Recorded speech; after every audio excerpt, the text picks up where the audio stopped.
Hello, नमस्ते। एक बार फिर से आप सब लोगों का हिंदी की इस क्लास में स्वागत है। हम लगातार अलग अलग विषयों से रिलेटेड वीडियोज को लेकर मिल रहे हैं, बात कर रहे हैं। आज के इस वीडियो में हम लोग बीए पार्ट फर्स्ट के सेकंड पेपर में जो कहानी शुरू कर रखी है उसकी बात करेंगे। बीए पार्ट फर्स्ट के सेकंड पेपर में हमारी चल रही कहानी का नाम है दूसरा चमत्कार, मृदुला गर्ग। कहानी में सेठ कटारिया के यहाँ संत महाराज प्रवचन के लिए पधारे हुए। जो दासी है, काम वाली है चंपा, उसके बच्चे के पोलियो है। चंपा को बहुत उम्मीदें हैं कि संत महाराज के दर्शन से उसके बेटे का पोलियो हमेशा के लिए ठीक हो जाएगा। आरती हुई, छज्जे पर संत महाराज विराजे खड़े हुए। बंगले के सामने, आलीशान बंगले के सामने लोगों की भीड़ आई। लोगों ने दर्शन किए, लेकिन वो लोग नहीं थे, अपार जन समूह था। उस अपार जन समूह में सर्दी इतनी है कि लग रहा है नाक समुद्र में डुबो रखी है। हमेशा पानी की बूंदें नाक के ऊपर ओस की तरह छाई रहती है। तो इतने लोगों के बीच में, उस महासमुद्र में, जनता के ज्वार में धक्का खाती रही, बच्चे को कंधे पे लेके दिखाती रही। और लोगों के ही द्वारा धक्का दे दिए जाने से और बंगले की सीढ़ियों के पास आकर के टिक गई। वहीं एक कर्मचारी भभूत बांट रहा था, उसी में वो तसल्ली कर लेती है कि देखो प्रसाद के पास पहुंचा दिया बाबा जी ने। आदमी तसल्ली करने के लिए ही बना है, कैसे भी कर लेता है। अपनी बातों को एक सिलसिला देने के लिए, एक तर्क देने के लिए कैसे भी दिमाग को घुमा लेता है। चंपा के साथ यही हुआ। चंपा भागी भागी घर में गई, अपनी झोपड़ी में बच्चे को भभूत चटाया, भभूत माथे पे लगाया और धम से खड़ा कर दिया फर्श पे। लेकिन बच्चा चल नहीं सकता था। बच्चे की टांगे एकदम लचीली, मेंढक जैसी, गिर गया। हैरान रह गया, बहुत रोया, मुंह के बल गिर के लगी थी कि माँ ने ऐसे कैसे उतार दिया। चंपा हताश हो गई, निराश हो गई, समझ नहीं आया कि ये क्या हुआ, और निराश होकर, निढाल होकर गिर जाती है फर्श पे कि तेरी तकदीर ही खराब है। उसी स्थिति में वो कई देर तक फिर उठ के बैठी रहती है। रामू आता है, बोलता है कि इस तरह क्यों बैठी है। मालकिन उसको काम के लिए ढूंढ रही है और वो यहाँ हताश बैठी है। देखिए, गरीबों के पास रोने का भी वक्त नहीं होता। गरीबों को ये भी अधिकार नहीं है कि वो अपनी किसी असफलता पर, अपनी हताशा पर दो बूंद आंसू बहा सके। उनको काम पे जाना होता है, उनको काम पे निकलना होता है। अपने प्रियजनों की अस्थियां विसर्जित करके, चिता को आग दे के भी वो फटाफट दिहाड़ी पे चल पड़ते हैं। चंपा के साथ भी कुछ ऐसा ही हो रहा है। यहां तक हमने किया था। वो बोलता है कि ओ पगली, काहे की आशा निराशा, चमत्कारियों थोड़ा हो गए है। वो तो संत महाराज जिसे आप बुलाकर प्रसाद दे उसी का भला होगा। संत महाराज बुलाकर प्रसाद देंगे, उसका भला होगा। ये चमत्कारियों नहीं होते। और चलो उठो, मालकिन तब से पुकार रही है। पैसे वालों के लिए चमत्कार जल्दी होंगे, क्योंकि पैसे वाले रिझाना जानते हैं संत महाराज जैसे बाबाओं को, ईश्वरों को। रामू अपना वक्तव्य दे वापस लौट गया। रामू के पास फुर्सत नहीं थी। रामू इतना इन चीजों में पढ़ने के बजाय काम पर ध्यान देता है। थोड़ा सा प्रैक्टिकल ज्यादा है वो इससे, पत्नी से। चला गया कि मालिक कुछ बोले उसके पहले काम पे चले जाए। चंपा ने उठकर पानी पिया और एक लोटा सिर पर उड़ेल लिया। दिमाग उसका भन्ना रहा था, माथे में निराशा की गर्मी चढ़ी हुई थी। पानी पिया ठंडा। इनके पास और कौन सा विटामिन्स होते हैं, कौन सा एनर्जी ड्रिंक होता है। पानी पी लिया, वो भी मिले तो पी लेंगे, और एक लोटा माथे पे डाल लिया। तय कर लिया कि आज मालकिन से सब कुछ कह देना होगा। सोच के गई कि आज मालकिन से जरूर बात करूंगी कि ऐसे ऐसे मेरे बेटे को संत महाराज के दर्शन करवाइए, उसके पोलियो को ठीक कराइए। जैसे भी हो मुन्नू को भगवान के पैरों पर डालना है। एक बार भगवान के चरणों में बेटे को जरूर अर्पित करेगी, ताकि उनके स्पर्श से वो ठीक हो जाए। आज तक अपने विकलांग बेटे की बात उसने मालकिन से छिपा रखी थी। आज तक अपने विकलांग बच्चे के बारे में मालकिन को नहीं कहा था, या बच्चे की बीमारी के बारे में मालकिन को नहीं कहा था। मालकिन छूत की बीमारियों से सख्त परहेज करती है और चंपा ठीक से जानती नहीं कि पोलियो छूत की बीमारी है या नहीं। मालकिन सोफिस्टिकेटेड महिला है।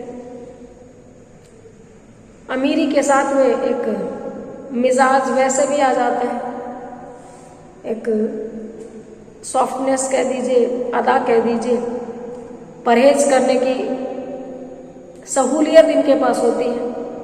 नहीं तो बहुत लोगों के पास कहाँ कुछ होता है, उनको उसी छूत की बीमारी वालों के साथ रहना ही होता है, उनकी सेवा भी करनी होती है। मालकिन को बहुत परहेज है छूत की बीमारियों से, और चंपा ठहरी अनपढ़। देखिए विडंबना, उसको ये नहीं पता कि उसकी बेटे की बीमारी छूत की है कि नहीं है। ठीक कराना नहीं कराना, औकात में रहना नहीं रहना, ये सब तो बाद की चीज है। उसको तो बीमारी के बारे में ठीक से पता भी नहीं है। अपनी मालकिन को डर के मारे नहीं बताती कि कहीं नौकरी ना चली जाए, खाएगी क्या, करेंगे क्या, नहीं बताती। नौकरी चले जाने के डर से चुप बनी रही थी, पर आज कहेगी। आज सोचती आज तक नौकरी की वजह से नहीं बताया कि बच्चा ऐसे ऐसे बीमार है, चल नहीं सकता। आज जरूर बात करेगी। उसका दुखड़ा सुन मालकिन उसे भगवान के सामने ले जाने से मना नहीं करेगी। वे दिल की अच्छी हैं, भगवान पर श्रद्धा रखते हैं।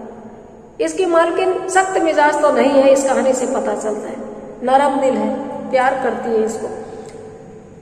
बहुत लोग बहुत टॉर्चर करते हैं, बहुत लोग प्यार करके अपने घरेलू नौकरों से काम लेते हैं, थोड़ी सी दया भावना रखते हैं, थोड़ी सी। मालकिन ऐसी ही है, भगवान पे श्रद्धा रखती है, नरम मिजाज है, इसकी बात को समझेगी, वो जरूर चर्चा करेगी। भगवान के घर पर रहते भी क्या एक दुखिया को उनकी पूजा से दूर रखेंगे? भगवान मालकिन के घर आए हुए, तो क्या मालकिन एक दुखिया औरत को भगवान की पूजा करने से दूर रख पाएंगी? ना, वो आज पूजा घर में जरूर पहुंच जाएगी, और तब ना, आज दूर नहीं रहेगी। आज वो पूजा घर में जरूर पहुंचेगी, और तब ... विचार प्रवाह थमता है, भाषा रुंध जाती है, और कहती है उसके हृदय में विश्वास की बुझी ज्योति फिर प्रज्वलित हो उठी, और वह कोठी पर जाकर चुपचाप काम में लग गई। एक बार फिर से उसके अंदर विश्वास की लौ जगी कि तब बस बच्चा चलेगा, और समर्पित कर देगी उनके गोद में, आप संभालो, आप ही ठीक करो। और फिर जब वो उसको छुएंगे, हाथ लगाएंगे, बच्चा चलने लगेगा। एक उम्मीद फिर से आज अंगड़ाई लेने लगी। सेठ कटारिया अपने पहले दिन के अनुष्ठान से पूरी तरह संतुष्ट थे। पहले दिन जितना ज्यादा लोगों का आगमन हुआ, जिस तरह से आरती हुई, भव्य श्रृंगार उस पूजा घर का, और प्रसाद वितरण, सब कुछ जिस तरीके से हुआ, वो उससे खुश थे। सुबह आरती, पूजा, दर्शन बिना झंझट पूरे हो गए थे। इसके घर में रह के भी प्रभु कितनी बार, कितनी बजे, किसको दर्शन देंगे तय था। अपने हिसाब से वो एक तयशुदा टाइम पर मीटिंग का वक्त रखते थे दर्शन देने का। तो सुबह आरती हो गई, पूजा हो गई, दर्शन हो गए, सारे काम बिना झंझट के निपट गए। दोपहर के बढ़िया भोजन के बाद संत महाराज ने 2 घंटे विश्राम किया था। बहुत बढ़िया इनके लिए भोजन बनता है। सात्विक भोजन के नाम पर शाकाहार व्यंजनों की एक पूरी श्रृंखला प्रस्तुत कर दी जाती है। देशी घी, दूध, इसमें पनीर, पराठे, पेड़े, बर्फी, मिठाइयाँ, चटनी, दही, दूध, तमाम तरह की चीजें, भव्य रसोई का इंतजाम होता है। और इतने थक जाते हैं कथा कह के, भगवान का नाम लेके 2 घंटे फिर वो दिन में विश्राम करते। फिर भी संध्या की आरती पूजा का हंगामा शुरू होने से पहले उन्हें एकांत देने का समय निकाल लिया था। दोपहर के 2 घंटे के बाद में शाम को फिर आरती पूजा होती है। लेकिन इतने सब व्यस्तताओं के बीच भी इतने सारे काम है, भगवान की पूजा अर्चना, देखिए कितने कठिन काम कर रहे हैं वो, समाज को सुधारने के लिए, देश को बदलने के लिए, पूंजीवाद के खात्मे के लिए। सुबह आरती, शाम को आरती, पूजा पाठ, उसमें से इतने भयंकर व्यस्तताओं में से और अपने बिजी शेड्यूल में से वो मुलाकात के लिए संत कटारिया को मुश्किल से जैसे तैसे थोड़ा सा समय निकाल ही लेते हैं मुलाकात के लिए देने के लिए। संत महाराज उनकी भक्ति भावना और आतिथ्य सत्कार से इतने प्रभावित लगे थे कि वे फौरन मतलब की बात पर आ गए थे। संत महाराज हम जिनका प्रवचन सुनने जाते हैं वो असल में वो नहीं होते जो हम समझते हैं। सबकी एक स्थापित इमेज होती है, उनकी PR एजेंसी होती है, उनकी पब्लिक में वो छवि बनाती है, बहुत पब्लिसिटी होती है, लेकिन भीतर सब किसी न किसी उद्देश्य को, किसी न किसी जुगत को भिड़ाने में लगे होते हैं, किसी के उद्देश्य को पूरा करने के लिए माध्यम बन रहे होते हैं। थोड़ी न बहुत लोभ, लालच, लालसा सबके अंदर होती है, कितना भी बड़ा हो जाए कोई। तो संत महाराज बड़े खुश हुए थे कि इतना आतिथ्य सत्कार। वो प्रभावित इतने हुए कि फौरन मतलब के बात पे आ गए कि हाँ भाई इस आयोजन का क्या रोल है। अब देखिए पहली बार कहानी में बात आएगी। सीमेंट के कारखाने में कारोबार में कालाबाजारी का झूठा इल्जाम लगाकर सरकार उन्हें नया सीमेंट कारखाना खोलने की अनुमति नहीं दे रही है। सेठ कटारिया ने बात रख दी कि सीमेंट के कारोबार में कालाबाजारी का झूठा इल्जाम लगाए। मैं क्यों कहूंगी कि मेरे पे लगा हुआ इल्जाम सच्चा है? अपने आप को हम गुनहगार क्यों मानेंगे? तो सेठ जी ने रख दिया कि भैया मैं सीधा आदमी हूं, लेकिन मेरे ऊपर कालाबाजारी करने का, जमाखोरी करने का झूठा आरोप लगा दिया सरकार ने, तो नया कारखाना इसी वजह से खोलने की अनुमति नहीं दे रही है। जमखंडी क्षेत्र में कारखाना खोलने के सब साधन मौजूद है। जमखंडी क्षेत्र में अब सीमेंट के कारखाने के लिए कुछ कच्चा माल चाहिए, कुछ संसाधन चाहिए, वहां पे सब कुछ है, जमखंडी में खोलना। पर राज्य के उद्योग मंत्री चंद्रशेखर लाइसेंस देने से बराबर इनकार करते आ रहे हैं। जो मंत्री हैं, उद्योग मंत्री, राज्य के उद्योग मंत्री चंद्रशेखर, वो लाइसेंस नहीं दे रहे, इनकार कर रहे कि नहीं, आपके नाम पे एलिगेशन लगा हुआ है, आपको नहीं दिया जाएगा। वैसे मंत्री जी आदमी ईमानदार है, घूस आदि नहीं लेते। प्रॉब्लम ये है कि उनको घूस दे के भी पटाया नहीं जा सकता, क्योंकि वो ईमानदारी के लिए विख्यात है। इससे पहले वाला मंत्री कुछ ऐसा ही था, पर ये वाकई उत्तम पुरुष है। इससे पहले वाला मंत्री ले लेता था पैसे, लेकिन ये वाकई में आजमा लिए गए हैं। तो अब देखो इसको मनाने का रास्ता क्या है कि ये सांप भी मर जाए लाठी भी न टूटे, रिश्वत का आरोप भी नहीं लगे और मंत्री जी राजी राजी काम कर दे। कटारिया उन्हें संत महाराज से भेंट करने के लिए आमंत्रित करना चाहता है। कटारिया चाहता है कि संत महाराज से उसकी भेंट हो जाए। उन्हें विश्वास है कि महाराज के सम्मुख आकर उनके मन से कटारिया के प्रति गलत धारणाएं मिट जाएंगी और शुभ कार्य संपन्न हो सकेगा, क्योंकि उसको यकीन है कि जब संत महाराज की तरफ से वो न्योता लेके वहां जाएगा और एक बार वो उनके सामने आ गया, सो संत महाराज में करामात तो इतनी है कि उसका हृदय परिवर्तन कटारिया की तरफ से तुरंत कर देंगे। कटारिया के लिए उसके मन में फिर जो दुर्भावनाएं हैं कि ये बेईमान आदमी, वो भावना मिट जाएगी और कारखाने के लिए वो परमिशन दे देंगे। कटारिया का निवेदन सुन संत महाराज ने उनकी आंखों में आंखें मिलाकर देखा, मुस्कुराए और मंत्री दंपति को आमंत्रित करने की अनुमति दे दी। देखिए लेके जाएंगे संदेशा की संत महाराज ने बुलाया है, और इच्छा किसकी है? खुद सेठ की। लेकिन सेठ से तो वो आने को मानेगा नहीं, तो बात रख दी है संत महाराज के सामने, और संत महाराज ने आंखों ही आंखों में देखकर मुस्कुरा के इजाजत दे दी कि जाओ मेरा नाम लेके बुला लो, मेरी सहमति है, मेरा नाम यूज कर सकते हो। इस नाम यूज करने के लिए ही उनको इतने बड़े आयोजन के नाम पे इतना खर्च करके बुलाया गया है। अब कटारिया के सामने समस्या थी मंत्री को अपने घर लाने की। अब समस्या ये थी मंत्री को अपने घर कैसे लाया जाए। संत महाराज को घर बुलाने से पहले वे पता लगा चुके थे कि मंत्री जी जीवित भगवानों पर विश्वास नहीं रखते, पर उनकी पत्नी उत्कट श्रद्धालु है।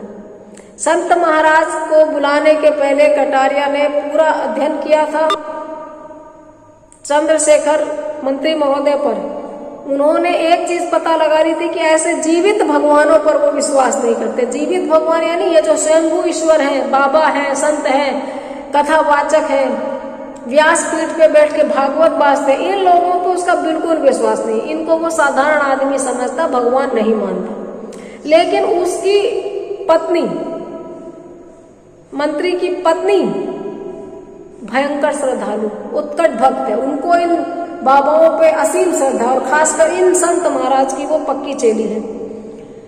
संत महाराज के प्रति उनकी भक्ति भावना पागलपन की हद तक पहुंची हुई है। संत महाराज के प्रति जो उसकी भक्ति है वो तो पागलपन की हद तक पहुंची हुई है। कटारिया को विश्वास था यदि वे और इंदु देवी संत महाराज का विशेष बुलावा लेकर उनके पास गए तो इच्छा न होते हुए मंत्री जी पत्नी के प्रभाव से घर तक आएंगे। देखिए कितना तेज आदमी है, सारा अध्ययन कर चुका है, सारी रीडिंग इसने कर ली। मंत्री जी को अपनी पत्नी की बात काटने की आदत नहीं है। मंत्री जी अपनी पत्नी की बात को तरजीह देते हैं, तवज्जो देते हैं। और मंत्री जी की पत्नी बाबा साहब की, इसकी संत महाराज की पक्की शिष्या है। दोनों पति पत्नी। अब किसी को मनाने अकेला कैसे जाए, तो अपनी पत्नी का सहारा लेकर जाएगा कि जब पति पत्नी दोनों मिलके जाएंगे कि उन्होंने बुलाया है तो पत्नी की बात वो नहीं टालेगा, खुद तो उसको पसंद है नहीं। अविश्वास से विश्वास की ओर बढ़ जाएगा। फिर संत महाराज के एक आध चमत्कार दिखलाते ही वह सीधा और सरल इंसान अविश्वास से विश्वास की ओर बढ़ जाएगा। यह आदमी ईमानदार जरूर है लेकिन छल कपट नहीं है, सीधा है। संत महाराज हाथ की सफाई जानते हैं, एक आध चमत्कार दिखाएंगे, बस उनको पास लाना है, इकट्ठा लाना है। एक बार संत महाराज के वो पास आ जाए, संत महाराज ऐसा चुटकुला दिखाएंगे, ऐसी कोई ना कोई बात करेंगे कि बेचारा भक्ति की दिशा में बह जाएगा। इसी भरोसे पर इन्होंने इतना महंगा अनुष्ठान कर डाला था। सारे अनुष्ठान की वजह कहानी में अब बताई गई है कि इसी भरोसे पर कि संत महाराज उसके आएंगे, फिर वो अपनी पत्नी के साथ उनके घर जाएंगे। अफसर मना करेगा लेकिन अफसर की पत्नी हाँ करेगी और अपनी पत्नी के साथ वो आएंगे और महाराज के साथ बैठकर वो कटारिया के तरफ से साफ मन के हो जाएंगे, उसको मुक्त कर देंगे आरोपों से और सीमेंट का नया कारखाना खोलने के लिए फाइल आगे बढ़ जाएगी। ये सारा आयोजन इसके लिए किया गया था। हिंदी मूवी के कोई देखिए कौन यहाँ पे स्क्रिप्ट है। संत महाराज अपनी भूमिका बखूबी पूरी करेंगे, इसकी पूरी आशा थी। संत महाराज पक्के खिलाड़ी हैं, दुनिया देखे हुए घाघ। वो देखिए कटारिया को संत के प्रति कोई आस्था नहीं है, उसको इतना पता है कि ये आदमी बड़े काम का है, ये चमत्कार कुछ भी कर सकता है। पत्नी उनकी श्रद्धालु है लेकिन सेठ जी व्यापारी है और बाबा इनके व्यापार की नब्ज पहचानते हैं। बाबा और इनका दोनों का अच्छा तालमेल बन चुका है। इनकी पूरी उसको आशा थी। एकांत में बात संकेतों द्वारा हुई थी पर लगा था वे अभीष्ट को परख गए हैं। प्रखर दृष्टि थी उनकी, मतलब एकांत में बात सिर्फ संकेतों से हुई थी। सेठ कटारिया की बाबा से बात खुलकर नहीं हुई कि ये विषय है, इसके लिए उसको बुलाना है अफसर को और ये वाली बात है। संकेतों में हुई थी लेकिन लगभग बात वो पकड़ गए थे बाबा। प्रखर दृष्टि थी उनकी, बहुत पहुंचे हुए बाबा है। हाँ सर 2 मिनट वेट कीजिए सर। हाँ प्रखर दृष्टि थी उनकी। संध्या पूजा और अतिथि आयोजन से निबट कर रात गए। थकी देह को खींच चंद्रशेखर के घर तक ले जाने में इंदु देवी को काफी आपत्ति थी। दिन भर पूजा चल रही है, दिन भर घर में कार्यक्रम चल रहे हैं। इतने व्यस्त दिनचर्या में घर की महिलाओं को दम मारने की फुर्सत नहीं होती। रात गए लगभग घसीट कर ही शरीर को वो बिस्तर पे ले जाती है। ऐसे में संत साहब या संत महाराज की आज्ञा मानकर ही सही अपनी थकी हुई देह को खींचकर चंद्रशेखर के घर ले जाने में इंदु देवी को बहुत दिक्कत थी। पर अंत में गुरु आज्ञा मान वे जाने को तैयार हो गई। जब कटारिया ने बोला कि चलना पड़ेगा भाई, संत महाराज ने कहा है कि हमको चंद्रशेखर को इनवाइट करना है पत्नी समेत, तो एक बार तो एकदम थकी बेजान देह मना कर गई। लेकिन जब नहीं माना सेठ तो प्रभु की इच्छा संत महाराज की आज्ञा मानकर जाने को तैयार हो गई। बेवक्त आने के लिए क्षमा चाहता हूँ, कटारिया ने विनम्रता के साथ मंत्री जी से कहा। बेवक्त रात को पहुंचे हैं, रात को ही मंत्री जी पक्का था कि घर पे मिलेंगे। खाना वाना खा के सुस्ता रहे होंगे तो 2 मिनट ढंग से बात सुन भी लेंगे। जाके क्षमा मांगता है कि बेवक्त आने के लिए क्षमा चाहता हूँ। कटारिया ने विनम्रता के साथ मंत्री जी से कहा, आपने शायद सुना होगा हमारे घर संत महाराज पधारे हैं। इतना भव्य आयोजन हुआ है तो अखबारों में भी देते हैं, पैम्पलेट्स भी निकलवाते हैं, तो कहता है ये आपने सुना ही होगा कि हमारे यहाँ संत महाराज पधारे हैं, उन्होंने आपको दर्शन देने की इच्छा अपने मुख से प्रकट की है, इसी से निमंत्रण देने चला आया। संत महाराज ने अपने मुंह से बोला है कि वो आपको दर्शन देना चाहते हैं। देखिए ये कैसा दर्शन है, जो दर्शन देने वाला कह रहा है कि मैं दर्शन देना चाहता हूं, लेकिन जहां श्रद्धा चलती है वहां तर्क नहीं चलता। अफसर की पत्नी, मंत्री जी की पत्नी तो इसी बात से गदगद है कि उन्होंने खुद ने, भगवान ने खुद ने इच्छा प्रकट की दर्शन देने की। आपका आग्रह है पर क्षमा करें, संत महाराज पर मेरा विश्वास नहीं है। चंद्रशेखर ने औपचारिक उत्तर दे दिया। चंद्रशेखर ने एकदम संक्षिप्त औपचारिक उत्तर दिया कि मैं कृपा पात्र बना आपका, यह आपका अनुग्रह है कि आप आए मेरे घर, लेकिन मुझे माफ करें, मैं संत महाराज पर विश्वास नहीं करता, मेरा इन संतों पे कोई यकीन नहीं है। जानता हूँ आपके विचार सभी जानते हैं, पर जानते हुए भी उन्होंने आप तक संदेश पहुंचाने के लिए कहा है। मैं जानता हूँ और आपके ये विचार सभी जानते हैं। आप इस चीज के लिए प्रचलित हैं, विख्यात है कि आप इन सब पर यकीन नहीं करते, लेकिन तब भी उन्होंने अपनी बात आप तक रखी है। आगे जो चर्चा होगी, आगे इन लोगों के बीच जो बातचीत होगी, कैसे ये मानेंगे, इस पर हम नेक्स्ट वीडियो में चर्चा करेंगे। आज इतना ही। Have a nice day.